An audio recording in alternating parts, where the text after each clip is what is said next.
სტიქიით დაზარალებულ ოჯახებს ათენში მცხოვრებმა 500-მდე ქართულმა ოჯახმა დახმარება გამოუგზავნა. კონტეინერში საყოფაცხოვრება და პირველადი მოხმარების ნივთებთან ერთად საკვები პროდუქტებიცაა. მერიამ უკვე გადაანაწილა თურქეთში მცხოვრები დიასპორის დახმარებას ატვირთო ავტომობილს ელოდებიან სალონიკიდანაც. ათენიდან სტიქიით დაზარალებული ოჯახების დახმარების ტრანსპორტირება საქართველოს ფოსტამ უსასყიდლოდ მოახდინა.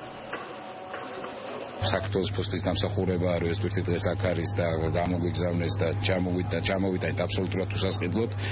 ამ აქციაში მიიღო მონაწილეობა სადღაც 15-მა დიასპორულმა ორგანიზაციამ. საერთო წონა არის სადღაც 3 ტონამდე.